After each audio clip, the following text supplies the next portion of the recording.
I've always been creative for as long as I have been able to remember.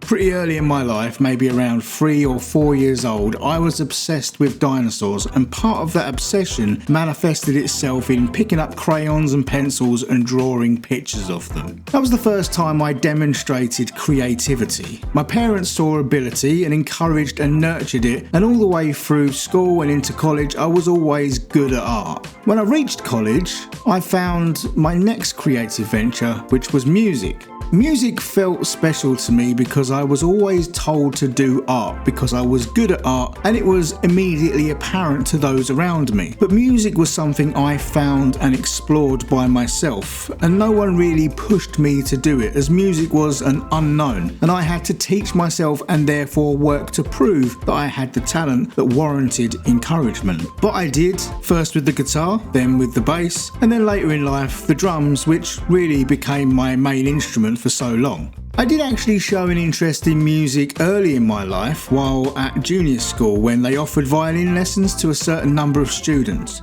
You had to go in and do a test to see whether you could keep time. Apparently, I couldn't, and so wasn't accepted, and I am sure that my parents were quietly pleased that A, they didn't have to fork out for a violin, and B, they didn't have to listen to me screeching away. Well, the joke's on those violin dorks, because I am now a drummer, and so I literally became time. But it didn't end there. As time went by, I would have a go at writing, video game development, photography, different disciplines in art, from screen printing to spray painting to watercolours and oil paints. I was better at some things than others, those being art and music, but became a bit of a jack of all trades. I often wondered what kind of level I could have reached in any of these disciplines if I only really had one interest. Like, I kind of diluted things by being interested in trying different things rather than just sticking to the one thing. But much like I have mentioned in other videos, I am kind of the same with video games or anything else for that matter. I need variety. There was even a sort of creativity in my career where I would provide consultancy to clients on how to find ways in which to use the software in order to facilitate their requirements. I kind of think that if you look hard enough, there is a bit of creativity in most things. I sometimes think that artistic creativity is a bit of a curse. You are compelled to create, you enjoy the process, but are often never satisfied with what you have actually created. Rinse and repeat, a never-ending hunt for fulfillment through a constant sea of existential crisis. Let's sigh. When it comes to YouTube, I had used it for a long time, but genuinely pretty casually. It was just a place where you would go and search every now and then if you wanted to be able to hang a picture or get a software tutorial or see a viral clip of someone falling over. But it wasn't until much later that I started consuming YouTube as a sort of entertainment platform equivalent to Netflix or similar. I think it started with Red Letter Media, and from there broadened out into video essay channels, and over time became more and more niche until eventually it overtook traditional TV and subscription services as mine and my partner's main source of entertainment. Now, one of the reasons I love it so much is that it appeals to one of my core principles I hold dear that I got from my love of punk and hardcore. The concept of DIY, do it yourself. Producing your own content for your own audience, free of agents or management, and taking matters into your own hands. And YouTube allows that in the modern era. Technology these days allows people to make quality content on their own. It provides a platform for anyone to indulge the most fringe niche, no matter what it is, and find an audience for it. Yes, we can't not acknowledge that in opposition to this wondrous freedom provided by such a platform, there is the ugly truth that is owned and operated by a corporate giant, which does kind of sour the deal. But capitalism's gonna capitalism, I guess. And as I always say, the fish doesn't get to opt out of the fishbowl. But I always looked at those creators with envy and thought that perhaps I could do something like that. But I never really took the plunge. Maybe I thought that there was no point and that it was too late for me to start that, or why would anyone even want to watch what I made? But in 2020, when the world went a bit to shit, I started looking at another platform that provided a similar DIY vibe. and that platform was Twitch, and I streamed for about a year and a bit, 5 nights a week, but that is a whole other video to come later down the line. But what Twitch did allow me to do was to start using my creative talents to make graphics for my stream and little intro videos and talking on camera, etc. I already had experience of being on camera and recording myself for my work as a software trainer, so I just continued to develop those skills. I also quite like the sound of my own voice and have a tendency to yap quite a lot, so it did feel like a natural choice.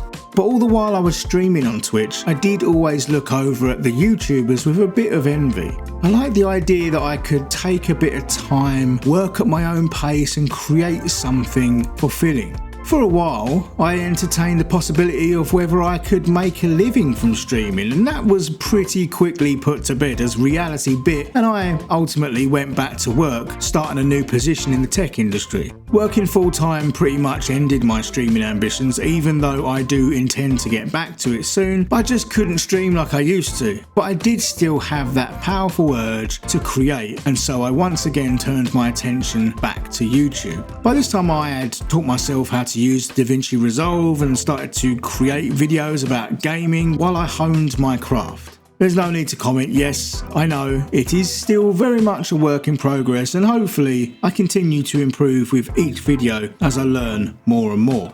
But more importantly, I was unshackled from the pressure of any kind of monetary content creation because I had a job. I wasn't hanging anything on this, and I had come to enjoy the creative process of writing and producing a video, so I could make videos just for me.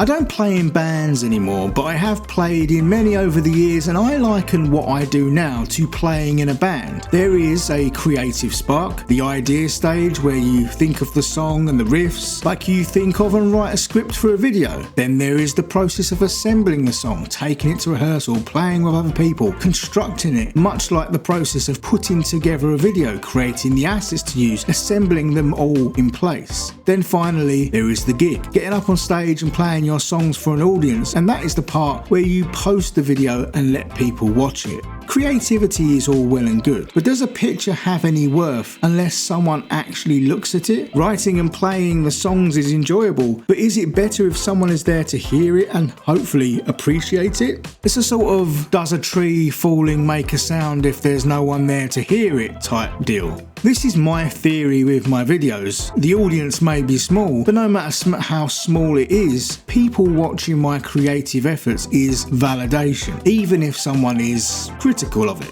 There are many channels that inspire me to create. I like Josh Strife Hayes and his openness and honesty about his journey and his process, and I admire his dedication to doing things his way, whether it is content, sponsorships or anything else. I obviously admire the heavy hitters like H-Bomberguy, Philosophy Tube and ContraPoints, showing you the kind of quality that can be achieved. I love the humour of Papa Me, the directness of someone like the Cavernacle's uncompromising style taking on politics, the professionalism of a channel like NoClip, FD Signifier, Lutin09, Kadikarus, Sean, Super Eyepatch Wolf, Internet Comment Etiquette, the list goes on, all of them different and all of them inspiring to me. But there is one YouTuber that I find more inspiring than all the rest, even if his production isn't as high quality or his videos aren't as exciting or bombastic. That YouTuber is Atomic Shrimp. Now, how best to describe Atomic Shrimp? Well, some might say he makes quite boring videos in a way. Cooking, gardening, taking tech apart, trying weird things in cans, walking along beaches, polishing stones. He just does whatever he feels like and whatever interests him.